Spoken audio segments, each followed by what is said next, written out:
Às vezes é difícil de imaginar como era a vida das mulheres há muito, há nem tanto, há um tempo atrás, não é mesmo?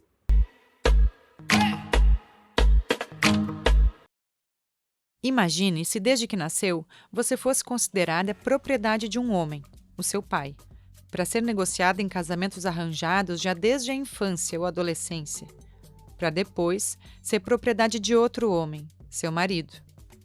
Imagine se não pudesse ter direito à herança e nada fosse seu.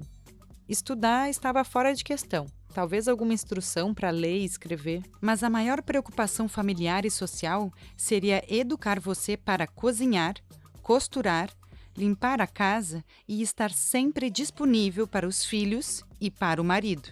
Sim, estar sempre bonita e disposta a dar prazer ao seu marido. Isso se fizesse parte das classes dominantes. Mas e se fosse uma camponesa, uma serva, que além de participar da produção, cuidar dos filhos, cuidar da casa, aliás, boa parte da plantação, de tudo aquilo que vocês produziram, isso é privilégio e propriedade do senhor feudal.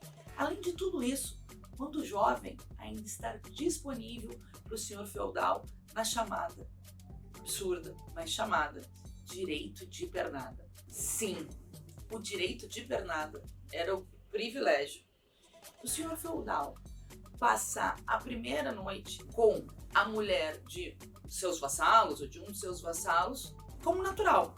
O direito era do senhor feudal, do privilégio de estuprar. Vamos combinar? As camponesas e servas. Esse abuso sexual não só era reconhecido, como era aceito como valor de várias sociedades dessa época. A consolidação do patriarcado como um modo determinante na sociedade de classes se deu num processo desigual e combinado. Mas embora haja divergência de como e quando nasceu o patriarcado, há consenso que a história das mulheres foi negligenciada por séculos e que essa opressão é milenar. De acordo com Gerda Lerner, no seu livro A Criação do Patriarcado, o período de formação do patriarcado não ocorreu subitamente, mas foi um processo que se desenrolou ao longo de quase 2.500 anos, de cerca de 3.100 a 600 a.C. E mesmo nas várias sociedades do Antigo Oriente Próximo, ocorreu a um ritmo diferente e numa época diferente. Desde a Antiguidade até a Idade Média, com raríssimas exceções, a escrita foi basicamente exercida por homens.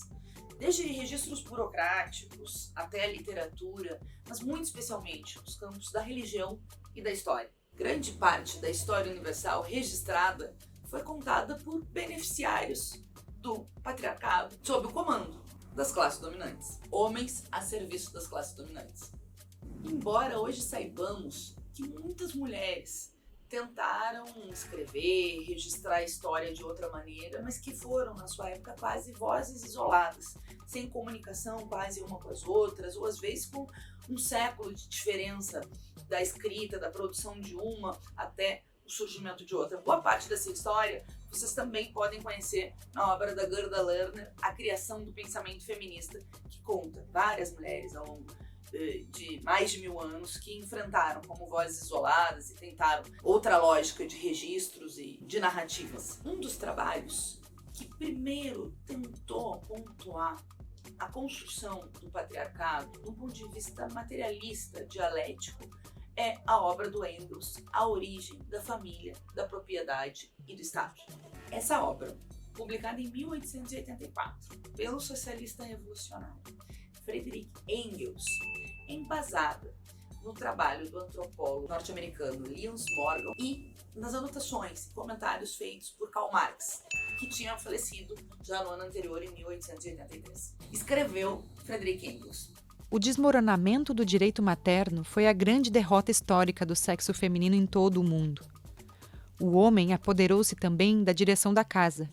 A mulher viu-se degradada, convertida em servidora, uma escrava da luxúria do homem, em simples instrumento de reprodução.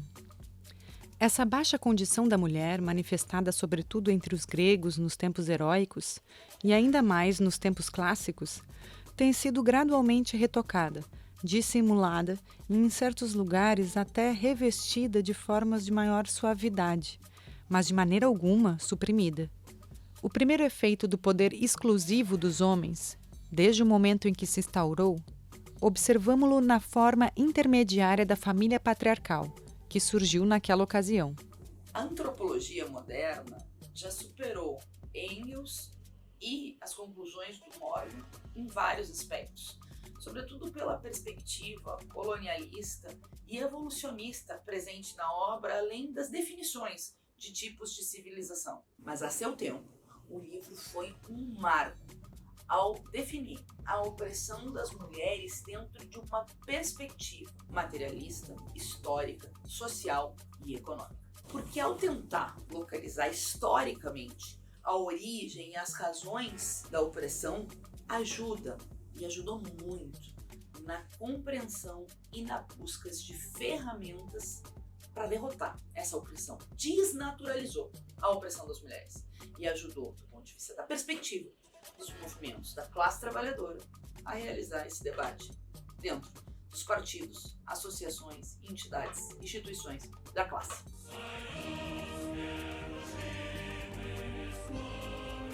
Mas, Fernanda, afinal, o que é o patriarcado? De acordo com o que vimos até agora, o patriarcado é uma criação histórica que demorou quase 2.500 anos para ser consolidado. A base da sua organização foi a família patriarcal, que colocou as mulheres numa posição subalterna, o Estado, que o colocou como regra social, e a consolidação como reprodução social, embasada nas regras e valores da religião monoteísta, que construiu uma narrativa de criminalização da sexualidade feminina associada a, perda do paraíso e coisas que você sabe, embora não tenha faltado mulheres ao longo da história questionando essa narrativa, inclusive teologicamente, a gente sabe que teve toda uma construção social que juntou o pensamento filosófico, a necessidade econômica para defender essa lógica da sociedade de classes, da propriedade privada, com elementos sociais e culturais para justificar, ou melhor, para naturalizar, tentar naturalizar a opressão. E, claro, toda forma de poder constrói uma ideologia para não perder esse poder, mas nem só de convencimento vive, se consolida uma classe dominante ao longo da história. Para manter sua hegemonia, esse grupo social dominador também precisa de uma força, uma violência legitimada, que nós chamamos de coerção. E por falar em coerção, eu não poderia terminar esse vídeo, essa nossa conversa, sem te sugerir o livro O Caliban e a Bruxa, da filósofa e feminista autonomista Silvia Federici. Esse aqui. O livro versa sobre a necessidade das classes dominantes de reduzir ainda mais o poder das mulheres sobre o seu próprio corpo e reduzir a atribuição dela nos feudos, usando a perseguição religiosa para assentar as bases do capitalismo. Foram milhares de mulheres queimadas vivas, numa época que se consolidou uma ideia de mulher pecaminosa, chamada de bruxa, para acabar com a reivindicação pelo direito à terra e aprofundar ainda mais a divisão sexual do trabalho. Tal ação praticamente acabou com a figura das parteiras, das curandeiras, trabalhos que foram repassados automaticamente para os homens. Assim, terminou o mínimo do controle das mulheres sobre sua e a reprodução social da sociedade. Aqui, que o aborto vai ser criminalizado e na prática proibido. Nas palavras de Silvia Federici. A caça às bruxas foi, portanto, uma guerra contra as mulheres. Foi uma tentativa coordenada de degradá-las, demonizá-las e destruir seu poder social. Ao mesmo tempo, foi precisamente nas câmaras de tortura e nas fogueiras onde se forjaram os ideais burgueses de feminilidade e domesticidade. Também nesse caso, a caça às bruxas amplificou as tendências sociais de então.